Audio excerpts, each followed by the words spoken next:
নিজের নফস নফস অনেক কিছু চায়।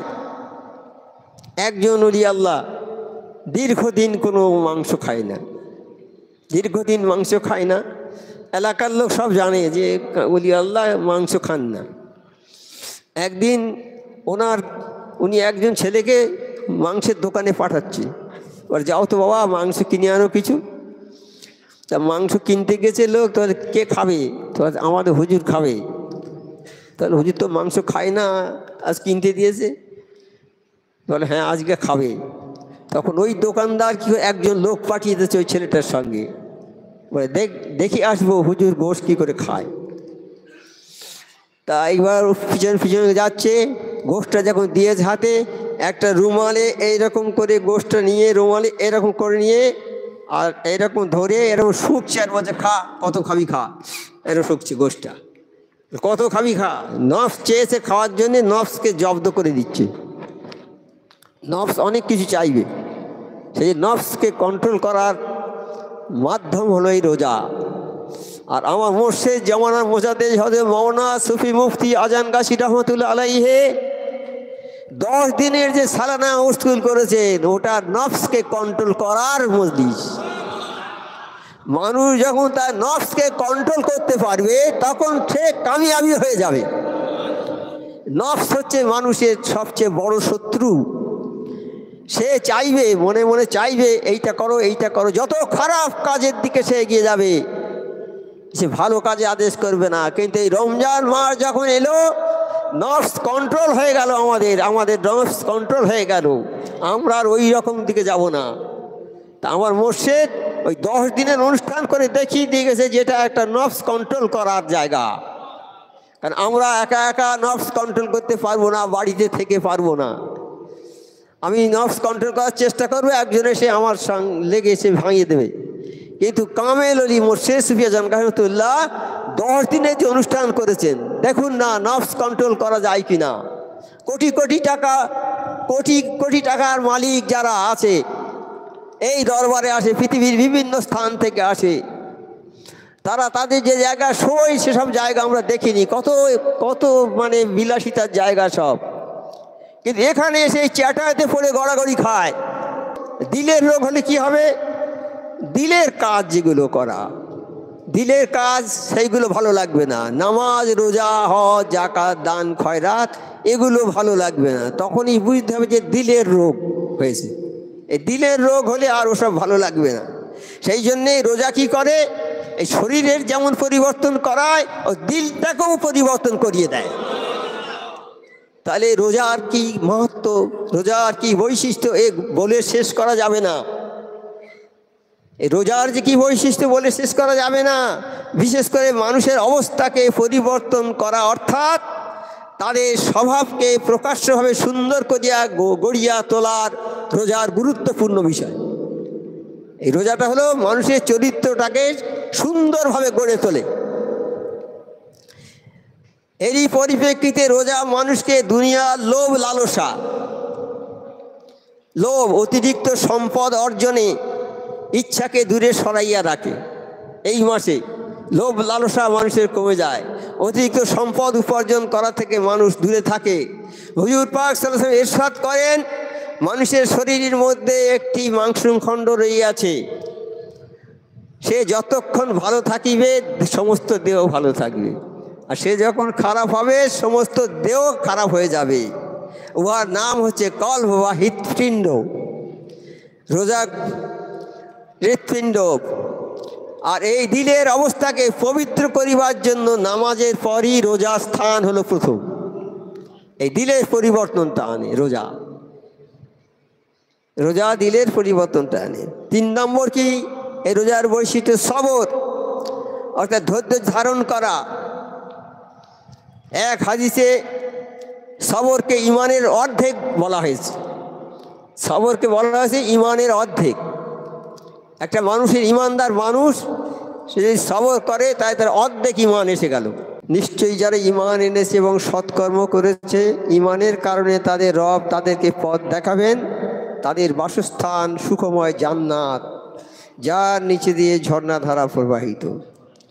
নিশ্চয়ই যারা ঈমান এনেছে, ঈমান মানে বিশ্বাস করেছে, আল্লাহকে বিশ্বাস করেছে, নবীকে বিশ্বাস করেছে, তাদের প্রেরিত যত কেতাব সবগুলো বিশ্বাস করেছে, দুনিয়া আখেরাতকে বিশ্বাস করেছে, সব কিছু যারা বিশ্বাসের মধ্যে আছে। আর মানুষের মধ্যে দুটো দল আছে, একটা বিশ্বাসী, একটা অবিশ্বাসী। একটা দল বিশ্বাস করে সব কিছু, আর একটা দল সব কিছু অবিশ্বাস করে। যারা বিশ্বাস করেছে বিশ্বাসীদের বলা হচ্ছে, যারা নিশ্চয়ই যারা ঈমান এনেছে, ঈমান যারা এনেছে, নিশ্চয়ই যারা ঈমান এনেছে এবং সৎকর্ম করেছে। ঈমান আনা মানে বিশ্বাস, ঈমান আর কলেমা। আমাদের ইসলামের 5টা শর্ত আছে, 5টা স্তম্ভের উপর ইসলাম প্রতিষ্ঠিত। একটা হচ্ছে কলেমা, একটা নামাজ, একটা রোজা, একটা হজ আর একটা যাকাত। এই 5টা স্তম্ভের উপরে ইসলাম প্রতিষ্ঠিত। এর যদি যে কোনো একটা যদি বাদ পড়ে যায় তাহলে ইসলাম পঙ্গু হয়ে গেল। যেমন 5টা খুঁটির উপরে ঘর আছে, একটা বড়, একটা খুঁটি পড়ে গেলে ঘরটা কাঠ হয়ে পড়ে গেল, মানে ক্ষতি হয়ে গেল। এই 5টাই এরকম যারা ঈমান এনেছে অর্থাৎ কলেমা পড়েছে। কলেমা পড়া মানে বিশ্বাস করা যে আল্লাহ এক, আল্লাহ ছাড়া কোনো মাবুদ নেই। আশহাদু আল্লা ইলাহা ইল্লাল্লাহু ওয়াহদাহু লা শারীকা লাহু আশহাদু আন্না মুহাম্মাদান আবদুহু ওয়া রাসূলুহু। যে আল্লাহ এক, আল্লাহ দ্বিতীয় কেউ নেই, আল্লাহ ছাড়া আর কোনো মাবুদ নেই, আর হযরত মুহাম্মদ মুস্তাফা সাল্লাল্লাহু আলাইহি সাল্লাম আল্লাহর রসুল। এই বিশ্বাস যারা করেছে, বিশ্বাস করেছে যারা, তার ঈমান এলো, তাদের মধ্যে ঈমানটা এলো। এই কলেমা যারা পড়লো তাদের মধ্যে ঈমানটা এলো। যারা এই কলেমা পড়বে না, ঈমান তাদের মধ্যে ঢুকবে না। যারা এই ঈমান এনেছে আর সৎকর্ম করেছে, সৎকর্ম মানে ভালো কাজ, যে কাজ আমার আল্লাহ মানুষকে করার হুকুম করেছে, সেই কাজটা কি কাজ? নামাজ, রোজা, হজ, যাকাত, দান, খয়রাত, এই সব কাজ। তার মধ্যে আজকে যে মাসটা চলছে সেই মাসটা হলো রমজান মাস। এই রমজান মাসে, এই রমজান মাস রোজার মাস, এই মাসটা হলো, এই মাসের বৈশিষ্ট্য কি? এই মাসটা হলো কি, এর বৈশিষ্ট্য হলো আল্লাহর উপরে প্রগাঢ় বিশ্বাস স্থাপন করা। প্রগাঢ় মানে খুব গভীরভাবে, খুব মজবুতির সঙ্গে আল্লাহর উপরে বিশ্বাস রাখা যে আল্লাহ আছে, আল্লাহ এক এবং অদ্বিতীয়, তিনি আছেন এবং থাকবেন।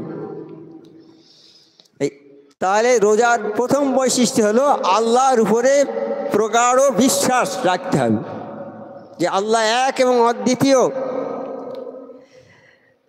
হ্যাঁ, আল্লাহ তাহা সে বিশ্বাস করে যে আল্লাহ সর্বশক্তিমান। কীরকম বিশ্বাস? যে আল্লাহ সর্বশক্তিমান, যা কিছু সব আল্লাহ, আল্লাহর চেয়ে শক্তিশালী কেউ নেই পৃথিবীতে কেউ নেই আল্লাহর মতো শক্তিশালী। তিনি এই পৃথিবীর সৃষ্টি করেছেন। পৃথিবীতে 18,000 মখলুক, আরও কত মখলুক আছে আল্লাহ পাক বেহেতের জানে। অনেক মখলুককে তিনি সৃষ্টি করেছেন, তার মধ্যে শ্রেষ্ঠ মখলুক হচ্ছে মানুষ।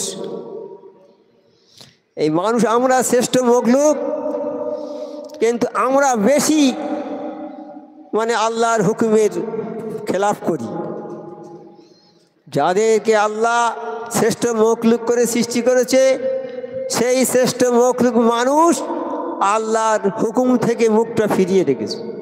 তারা আল্লাহর হুকুম থেকে গাফেল, তারা আল্লাহর হুকুম করে না, মানে না। তারা কুল মখলুক আল্লাহর হুকুম মেনে চলছে। একটা গাছ, একটা পাখি, চাঁদ, সূর্য, আকাশ, বাতাস, যত মখলুক আছে, আমরা চোখে কিছু দেখতে পাই, কিছু দেখতেও পাই না। এইসব মখলুক তারা সবাই আল্লাহর ইবাদত করে, তারা সবাই ইবাদত করে। একমাত্র মানুষ আল্লাহর শ্রেষ্ঠ সৃষ্টি হয়েও সেই মানুষ আল্লাহর ইবাদত থেকে বঞ্চিত হয়ে গেছে। তাই আমাদের উচিত হবে কি? আল্লাহর ইবাদত বন্দেগী করা, আল্লাহর হুকুম মেনে চলা। আল্লাহর হুকুম এই রমজান মাসে যতটা আমরা মেনে চলি এত কোনো মাসে আমরা মেনে চলি 12টা 11টা মাসে এই রকম ভাবে আমরা মেনে চলতে পারি না, এতটা এই রমজান মাসে মানা হয়। বসে আছি চৈত্র বৈশাখ মাস, বুকে ছাতি ফেটে যাচ্ছে, মরে যাব পিপাসায়, তবুও সামনে সব ইফতারি সাজানো আছে, এক চুমুক পানিও খাবে না, কেউ খাবে না, বসে আছে, কখন আল্লাহর হুকুম হবে তখনই খাবে। তাহলে এই মাসটা কত বড় গুরুত্বপূর্ণ মাস, আল্লাহর হুকুমের উপরে সবাই চলেছে এই মাসে। এই টাইমে যখনই আজান হবে তখনই ইফতার করবে, তাছাড়া করবে না, 1 সেকেন্ড আগেও করবে না তারা ইফতার। তাহলে কীরকম ব্যাপার, তাই আমাদের মধ্যে কি একটা হয় যে আমরা আল্লাহর হুকুমের উপরে আছি। ভোরবেলা সেহারি খাবে, সেহারি খাওয়া নির্দিষ্ট সময় আছে, তার আগে খেয়ে নেবে। যদি 1 সেকেন্ড দেরি হয়ে যায়, আজান হয়ে যায়, কি এই সেহারির কোনো সংকেত বেজে ওঠে যে শেষ হয়ে গেল সেহারি, 1 সেকেন্ড যদি দেরি করে আর সে ইফতার করবে না, সে ইফতারি হাতে তুলেছে কিন্তু মুখে দেবে না, ফেলে দেবে। তাই আল্লাহর উপরে কতটা দৃঢ় বিশ্বাস, তাই দৃঢ় বিশ্বাস কতটা, সেইটি দেখা যায় এই রমজান মাসের মধ্যে। সেই জন্যই রমজান মাসকে শ্রেষ্ঠ মাস বলা হয়েছে। আর এই মাসের যে ইবাদত বন্দিগি, সেই ইবাদত বন্দিগি যা পুণ্য, যা নেকি আল্লাহ নিজে হাতে দেবেন। তাহলে কত বড় সম্মানের মাস। রোজা মানুষের কি করে, দ্বিতীয় বৈশিষ্ট্য হচ্ছে চরিত্রের সংশোধন করে। চরিত্র, আমাদের আখলাক, আমাদের চরিত্রকে সংশোধন করে। রোজা মানুষের বাহির ও ভিতর দুই দিকের সংশোধন করে। আমাদের শরীর একটা আছে দেহ, আর একটা আছে অন্তর, হৃদয়। দেহের যেমন পরিবর্তন করায়, অন্তরেরও পরিবর্তন করায়। তারপরে না যে রোগ, মানুষের রোগ হয় না, শরীরের রোগ হয়, বাহ্যিকভাবে বাহ্যিক শরীরের রোগ হয়, আর দিলের রোগ হয়। দিল আছে, অন্তর আছে, তার রোগ হয়। দিলের রোগের আলামত কি? দিলের রোগ হলে, আর জাহেরি শরীরের আলামত কি রোগের? আমাদের শরীরে রোগ হলে আমাদের খাওয়া দাওয়া আর ভালো লাগে না, লাগে কি বাবা? সেই রকম দিলের রোগ হলে কি হবে? দিলের কাজ যেগুলো করা, দিলের কাজ, সেইগুলো ভালো লাগবে না। নামাজ, রোজা, হজ, যাকাত, দান, খয়রাত, এগুলো ভালো লাগবে না। তখনই বুঝতে হবে যে দিলের রোগ হয়েছে। এই দিলের রোগ হলে আর ওসব ভালো লাগবে না। সেই জন্যে রোজা কি করে, এই শরীরের যেমন পরিবর্তন করায়, ও দিলটাকেও পরিবর্তন করিয়ে দেয়। তাহলে রোজার কি মাহাত্ম্য, রোজার কি বৈশিষ্ট্য, এ বলে শেষ করা যাবে না। এই রোজার যে কি বৈশিষ্ট্য বলে শেষ করা যাবে না। বিশেষ করে মানুষের অবস্থাকে পরিবর্তন করা, অর্থাৎ তাদের স্বভাবকে প্রকাশ্যভাবে সুন্দর করিয়া গড়িয়া তোলার রোজার গুরুত্বপূর্ণ বিষয়। এই রোজাটা হলো মানুষের চরিত্রটাকে সুন্দরভাবে গড়ে তোলে। এরই পরিপ্রেক্ষিতে রোজা মানুষকে দুনিয়ার লোভ লালসা, লোভ, অতিরিক্ত সম্পদ অর্জনে ইচ্ছাকে দূরে সরাইয়া রাখে। এই মাসে লোভ লালসা মানুষের কমে যায়, অতিরিক্ত সম্পদ উপার্জন করা থেকে মানুষ দূরে থাকে। হুজুর পাক সাল্লাল্লাহু আলাইহি ওয়াসাল্লাম ইরশাদ করেন, মানুষের শরীরের মধ্যে একটি মাংসখণ্ড রহিয়াছে, সে যতক্ষণ ভালো থাকিবে সমস্ত দেহ ভালো থাকবে, আর সে যখন খারাপ হবে সমস্ত দেহ খারাপ হয়ে যাবে। উহার নাম হচ্ছে কলব বা হৃৎপিণ্ড। রোজা হৃৎপিণ্ড। আর এই দিলের অবস্থাকে পবিত্র করিবার জন্য নামাজের পরই রোজা স্থান হলো প্রথম। এই দিলের পরিবর্তনটা আনে রোজা। রোজা দিলের পরিবর্তনটা আনে। 3 নম্বর কি, এই রোজার বৈশিষ্ট্য সবর, অর্থাৎ ধৈর্য ধারণ করা। এক হাদিসে সবরকে ইমানের অর্ধেক বলা হয়েছে। সবরকে বলা হয়েছে ইমানের অর্ধেক। একটা মানুষের, ইমানদার মানুষ, সে যদি সবর করে তাই তার অর্ধেক ইমান এসে গেল, অর্ধেক ইমান এলো তার। মুসলিম শরীফের হাদিসে সবরকে আলো অর্থাৎ রুহানি আলো বলা হয়েছে। এক এক হাদিসে এক এক রকমভাবে বলেছে। আর রমজান মাসকে ধৈর্য ধারণের মাস বলা হয়েছে, ধৈর্য ধারণের মাস। এই রোজা রাখার কারণে মানুষ নিজের নফসকে নিয়ন্ত্রণ করতে শেখে। নিজের নফস অনেক কিছু চায়। একজন ওলি আল্লাহ দীর্ঘদিন কোনো মাংস খায় না, দীর্ঘদিন মাংস খায় না। এলাকার লোক সব জানে যে ওলি আল্লাহ মাংস খান না। একদিন উনি একজন ছেলেকে মাংসের দোকানে পাঠাচ্ছে, ওর যাও তো বাবা মাংস কিনে আনো কিছু। তা মাংস কিনতে গেছে লোক, তো কে খাবে? তো আমাদের হুজুর খাবে। তাহলে হুজুর তো মাংস খায় না, আজ কিনতে দিয়েছে। বলে হ্যাঁ আজকে খাবে। তখন ওই দোকানদার কি একজন লোক পাঠিয়ে দিয়েছে ওই ছেলেটার সঙ্গে, বলে দেখি আসবো হুজুর গোশ কী করে খায়। তা এইবার পিছনে যাচ্ছে, গোশটা যখন দিয়েছে হাতে, একটা রুমালে এইরকম করে গোশটা নিয়ে, রুমালে এরকম করে নিয়ে আর এরকম ধরে এরকম শুকছে, আর বলছে খা, কত খাবি খা। এরকম শুকছে গোশটা, কত খাবি খা। নফস চেয়েছে খাওয়ার জন্যে, নফসকে জব্দ করে দিচ্ছে। নফস অনেক কিছু চাইবে, সেই নফসকে কন্ট্রোল করার মাধ্যম হলো এই রোজা। আর আমার মুর্শিদ জামানার মোজাদ্দেদ হযরত মাওলানা সুফি মুফতি আজান গাছি রহমতুল্লাহ আলাইহি 10 দিনের যে সালানা উস্কুল করেছেন, ওটা নফসকে কন্ট্রোল করার মজলিস। মানুষ যখন তার নফসকে কন্ট্রোল করতে পারবে তখন সে কামিয়াবি হয়ে যাবে। নফস হচ্ছে মানুষের সবচেয়ে বড় শত্রু। সে চাইবে, মনে মনে চাইবে এইটা করো এইটা করো। যত খারাপ কাজের দিকে সে এগিয়ে যাবে, সে ভালো কাজে আদেশ করবে না। কিন্তু এই রমজান মাস যখন এলো, নফস কন্ট্রোল হয়ে গেল, আমাদের নফস কন্ট্রোল হয়ে গেল, আমরা আর ওই রকম দিকে যাব না। তা আমার মুর্শিদ ওই 10 দিনের অনুষ্ঠান করে দেখিয়ে দিয়ে গেছে যেটা একটা নফস কন্ট্রোল করার জায়গা। কারণ আমরা একা একা নফস কন্ট্রোল করতে পারবো না, বাড়িতে থেকে পারবো না। আমি নফস কন্ট্রোল করার চেষ্টা করবো, একজন এসে আমার সঙ্গে লেগে এসে ভাঙিয়ে দেবে। কিন্তু কামেল ওলি মুর্শিদ সুফি আজম রহমতুল্লাহ 10 দিনের যে অনুষ্ঠান করেছেন, দেখুন না নফস কন্ট্রোল করা যায় কি না। কোটি কোটি টাকার মালিক যারা আছে এই দরবারে আসে, পৃথিবীর বিভিন্ন স্থান থেকে আসে, তারা তাদের যে জায়গা সই সেসব জায়গা আমরা দেখিনি। কত মানে বিলাসিতার জায়গা সব। কিন্তু এখানে এসে চাটাইতে পড়ে গড়াগড়ি খায়, 10 দিন থাকে চাটাইতে গড়াগড়ি খায়, আর নিজেরা বাথরুম পরিষ্কার করে, এটা সেটা কাজ করে, বিভিন্ন কাজ করে। তাদের বোঝা যাবে না যে ইনি এই কোটিপতি মানুষ। তাই নফসকে কন্ট্রোল করা হলো না বাবা। হ্যাঁ, চাকরি করে, বড় বড় চাকরি করে, এমনকি ইঞ্জিনিয়ার আছে যারা, ইঞ্জিনিয়াররা নিজের ছেলেদেরকে চেনে না। ইঞ্জিনিয়ারে এমন ধ্যানে থাকে তার ছেলেদের চেনে না, ছেলেরা বড় হয়ে গেছে। একজন ইঞ্জিনিয়ার বাগানে বসে আছে, আর রুমালটা হাত থেকে পড়ে গেছে।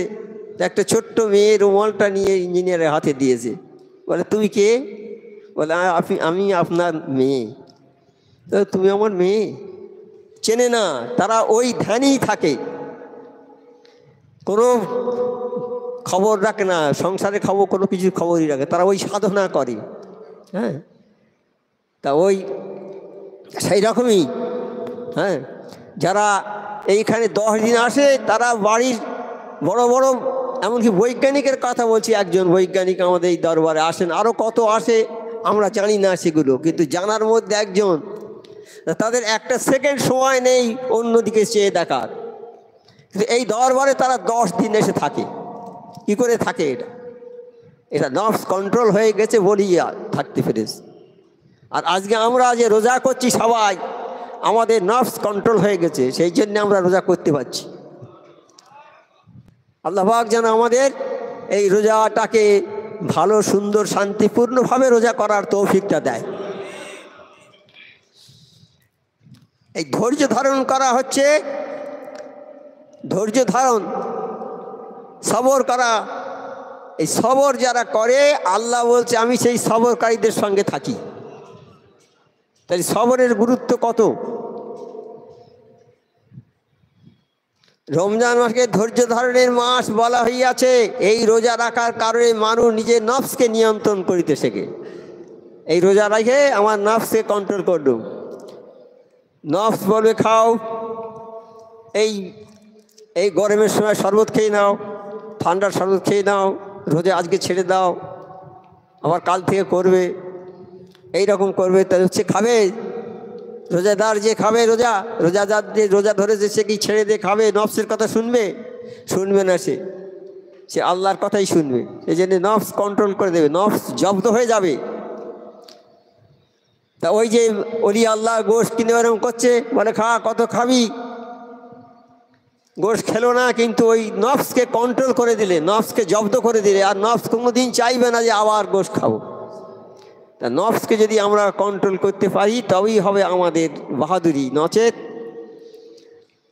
তা আল্লাহ পাক চাইছেন যে আমরা নফসকে কন্ট্রোল করি, সেই জন্যে এই রোজার অনুষ্ঠান দিয়েছে, আরও বিভিন্ন অনুষ্ঠান দিয়েছে আল্লাহ আমাদের।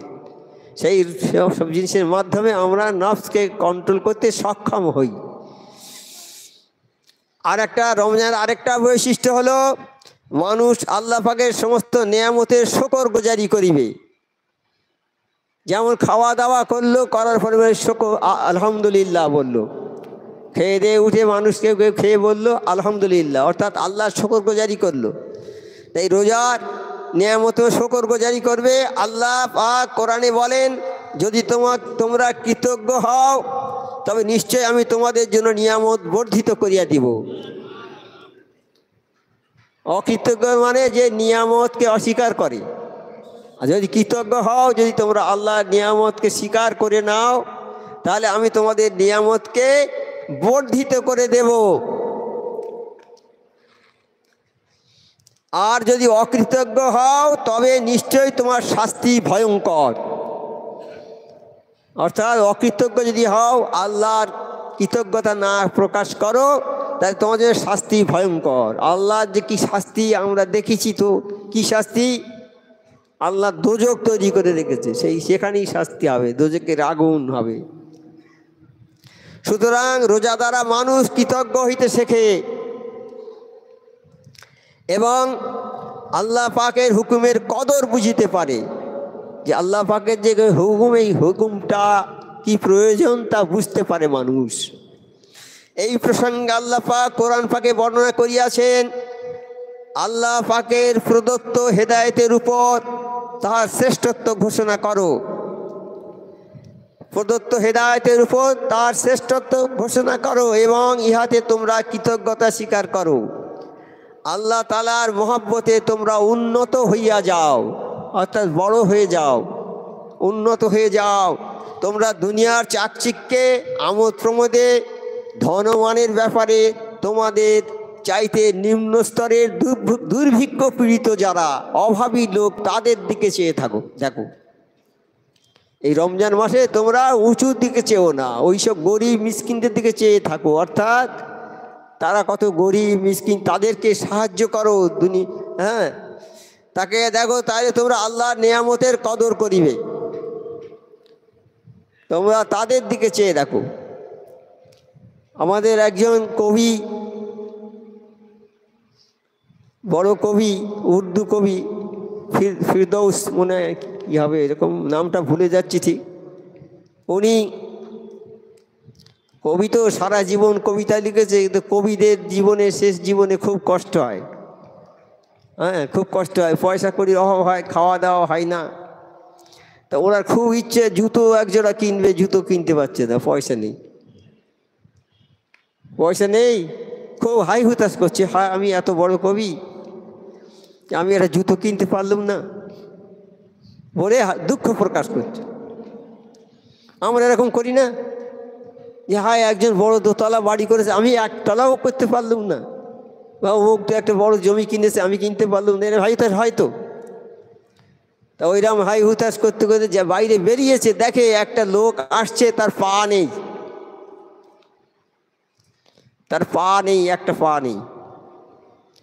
তখন বলছে, হায় আল্লাহ, আমি তো অন্যায় করেছি খুব, আল্লাহ তুমি তো আমার পা দিয়েছো, জুতো কিনতে পারিনি বলে আমার আফসোস হচ্ছে, কিন্তু ওর যে পা নেই এই বলে আল্লাহর কাছে শুকরগুজারি করছে যে আল্লাহ তুমি আমার পাটা দিয়েছো, এই যে শুকরগুজারি করছে আল্লাহর কাছে। তাই এই আল্লাহ যে আমাদের রোজাটা দিয়েছে, এই জন্য আল্লাহর দরবারে শুকরগুজারি করা উচিত আমাদের, বহুবার বহুবার, লাখ কোটিবার শুকরগুজারি করা উচিত।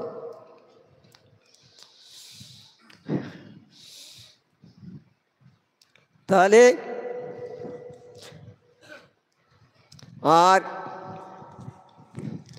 হাক্কানি দরুদ পড়বেন, আল্লাহুম্মা সাল্লি ওয়া সাল্লিম ওয়া বারিক আলা আবদিকা রাসূলিল কারীম রাহমাতাল লিল আলামিন শাফিউল মুজনিবিন সাইয়্যিদিনা মাওলানা নবিয়্যিনা মুহাম্মাদিন ওয়া আলা আলিহি ওয়া সাহবিহি ওয়া যুররিয়্যতিহি ওয়া আজওয়াজিহি ওয়া সাহবিহি আজমাইন কামা সাল্লাইতা ওয়া সাল্লিমতা ওয়া বারাকতা আলা সাইয়্যিদি ইব্রাহিম ওয়া আলা আলি সাইয়্যিদি ইব্রাহিম ইন্নাকা হামিদুম মাজিদ। রোজার আরেকটা বৈশিষ্ট্য হলো কি, মানুষের মধ্যে পরস্পর স্নেহ, ভালোবাসা, মায়া, মমতা, আন্তরিকতা ও সমবেদনা জানায়। হাদিস, যে ব্যক্তি রোজাদার ব্যক্তিকে ইফতার করাইবে, এই রোজার সময় মানুষের মধ্যে এই ভালোবাসা, স্নেহ, ভালোবাসা, মায়া, মমতা, আন্তরিকতা এগুলো বেশি হয়।